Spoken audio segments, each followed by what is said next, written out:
Tindahan ka ba? Isa ka rin ba sa nangangamba na baka isang araw pagising mo, nalimas na ang laman ng iyong GCash? Magandang araw mga kasari-sari. At dahil linggo ngayon at dahil din trending yung ganyang balita na yan na nagkakandawalaan ng laman ng GCash, yan ang ating topic ngayon mga kasari. Pero bago ko umpisan yan, syempre pa, paki-subscribe naman si Ate Tintin, paki-like kung talagang relate na relate ka, at syempre, paki-share na rin kung hindi ka busy. At eto na, tayo nang mag-chismisan. So, pauna lang, si Ate Tintin hindi natutuwa ha, na may naka-experience ng ganito na nawawalan ng pera. Talagang masayahin lang si Ate Tintin. Pero, yung nagkakandawala ang pera na yan sa GCash, na-experience ko rin yan, Sisi, sa mga baguhan pa lang sa aking channel. Ha? Hindi niya siguro napanood yung vlog ko na ilang buwan na rin na nakakalipas. Si Ate Tintin nadali rin yan, nalimas din ang laman ng aking GCash. Ang nakuha sa akin ay nasa 3,200, mga ganun, ang mga kasari ang nawala sa akin. So, siguro sa iba na mapera, maliit na bagay lang yan. Pero sa akin, nasa mas ang pamumuhay ko, hindi naman ako mayaman. Malaking pera na yan para sa akin. Bakit? Pinaghirapan ko yan. Pinagpaguran ko yan. Pinagpuyatan ko yan. Tapos mawawala lang ng bigla, ng pagganun-ganun lang. Pagising ko sa umaga, wala ng laman. O, di ba mga kasari?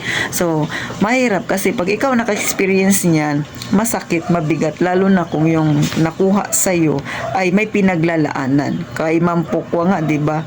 Medyo nakakaangat nga sa buhay 'yan. Masakit pa nga na nawalan siya ng ganyang halaga. Mas lalo na tayo na ang buhay natin ay nasa masa mahirap kumita ng pera. So, hindi ko alam kung ano naging paliwanag ni GCash doon. Ang nabasa ko lang parang technical problem mga kasari. Pero si Ate Tintin, hindi technical problem.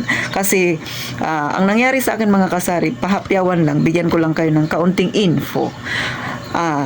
Tinext ako ni GCash na may binabayaran. Madaling araw na hack yung aking GCash eh. Tapos yun, tinext niya ako na may binabayaran daw ako ng ganito. Pero pag i-open mo naman yung mismong application ng GCash, doon sa inbox niya mismo, wala kang makikitang may binayaran ako or something, walang transaction na ganun. Pero dapat 'di ba meron 'yan kasi pag nagbabayad ka ng bills, magpapadala ka, meron 'yan doon na nakalagay doon sa inbox ng mismong GCash. Pero sa akin wala. Pero puntahan mo yung transaction, yung katabi ng profile doon sa baba. Pag inopen mo yung transaction na yun, makikita mo doon pa na bawas-bawas ng pera. So meaning, nababawasan yung aking GCash at talagang halos malimas mga kasari. Kasi ang laman ng aking GCash that time ay nasa 4,200, mga ganun siya, 4,1 point something. So parang nasa 4,200 na din. Tapos yung nakuha ng hacker ay nasa 3,000 mahigit. Kasi may 800 na natira sa akin, nag-agawan pa kami. Buti yung anak ko, na-send niya doon sa account niya. Paano kung hindi niya na-send yun? Pero maliit na lang yung nakuha ko. Nasa 800 plus na lang mga kasari. Hindi ko alam kung paano nangyari. Kasi nga gaya nga ng sabi ko, wala kang makikita doon sa inbox. Walang notification si GCash doon sa inbox. Pero pag sa transaction mo siya titingnan, doon mo siya makikita na panay bawas ng bawas mga kasari. Sabi ng anak ko, parang nahack yun tapos ipinangbayad sa laro. So kung gano'n yung status nun, ibig sabihin, hindi yun kayang ibalik ni GCash. So paano pa ako magrereklamo? At hindi lang ako nakaranas niyan. Maging yung borders namin nakaranas din ng ganyan sitwasyon. So, ibig sabihin, maraming nakaranas ng ganyan, hindi lang nagre-report kasi nga, hassle na masyado. Ikaw ba? Kung mawalan ka ng 1,000, magre-report ka pa ba? 1,000? Padagdag-dagdag lang yan sa pagod mo dyan, report ka. Tapos, hindi mo naman sigurado kung ibabalik yan sa'yo. Walang kapag-asa. Pauna lang. Si Ate Tintin hindi mahilig magpipipindot ng mga link na yan kasi alam ko na yan. Pangalawa, hindi rin ako mahilig maglaro-laro ng mga kung ano-ano yan dahil sugal yan. Hindi ako mahilig niyan. Kaya hindi ko alam kung paano nahack yung aking GCash at wala rin akong binabayaran ng kung ano-ano at hindi rin ako mahilig mangutang ng online. Kaya nga hindi ko alam kung paanong nangyari sa akin yun. Kaya sa mga may GCash dyan, hindi ko masasabing mag-ingat kayo eh. Kasi yung iba katulad kay Ma'am Pokwang, di ba? Tulog siya. Pag gising niya, yun na, nakita niya, wala nang laman yung GCash niya. At yung isa rin na na-interview, nasa 90,000 yung kanyang GCash. Pag gising niya, 20 pesos na lang natira ng GCash niya. So, paano yun, di ba? Kahit anong ingat mo, hindi mo naman binigay yung PIN number mo, pero ganyan ang nangyari.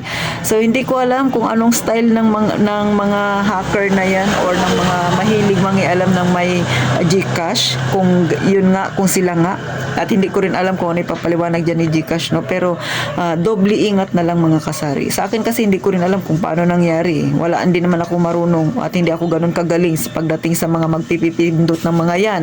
Diba? Kaya nga, ngayon, nag-Gcash ako, so may trauma na ako.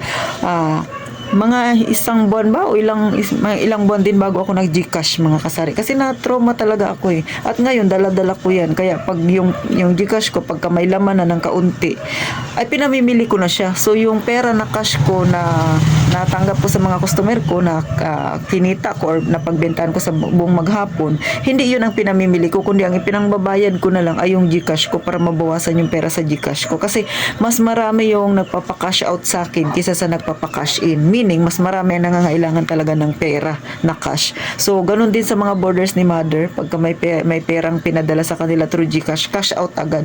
So, si Ate Tintin, dito sa akin nagpapakash out. So, nangyayari, naubusan ako ng pera minsan dahil sa Gcash na kaya natatakot ako minsan kasi nga may trauma pa ako hanggang ngayon sa mga ganyang pangyayari. Kaya sa mga may tindahan dyan, doble ingat. Ito ay simpleng usapan lang mga kasari. Trending man ito pero hindi siya magandang trending para sa akin kasi nakakabigat ng kalooban lalo na pag ikaw mismo naka-experience ng ganyan kasari.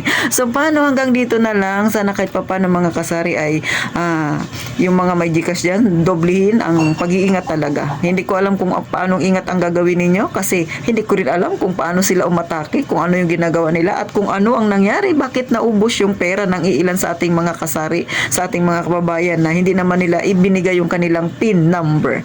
So, gaya nga ng sabi ni Ate Tintin, palagi mag-iingat tayong palagi mga kasari.